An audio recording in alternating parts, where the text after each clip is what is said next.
پاکستان نے جنوبی افریقہ کو تیسرے ٹی 20 میچ میں 4 وکٹوں سے شکست دے کر سیریز 2-1 سے اپنے نام کر لی۔ قذافی اسٹیڈیم میں کھیلے گئے میچ میں پاکستان نے 140 رنز کا ہدف 19 اوور میں 6 وکٹوں کے نقصان پر حاصل کیا اور میزبان ٹیم کی جانب سے بابر اعظم 68 رنز بنا کر نمایاں رہے۔ کپتان سلیمان علی آغا 33، صفدر فرحان 19، حسن نواز 5، محمد نواز 0 اور سامع ایوب بھی 0 کے اسکور پر آؤٹ ہوئے۔ عثمان خان 6 اور فہیم اشرف 4 رنز بنا کر آؤٹ ہوئے۔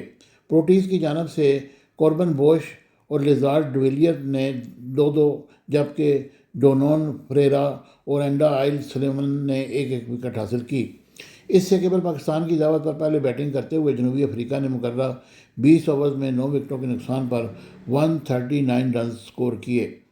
پروٹیز کی جانب سے ریڈا ہنڈرکس 34 رنز بنا کر نمایاں رہے۔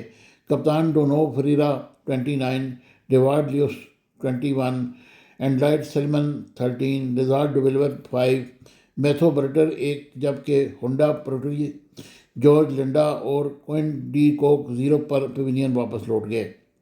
پاکستان کی جانب سے شہنشاہ افریدی نے 3 جبکہ عثمان طارق اور فہیم اشرف نے 2-2 وکٹیں حاصل کیں۔ سلیمان مرزا اور محمد نواز نے 1-1 کھلاڑی کو آؤٹ کیا۔ اس طرح یہ 2-1 کی سیریز پاکستان نے جیت لی۔ اس سے قبل بھی لاہور میں کل ہونے والے میچ میں پاکستان نے جنوبی افریقہ کو 9 وکٹوں سے شکست دی تھی اور پنڈی میں پاکستان ہار گیا تھا۔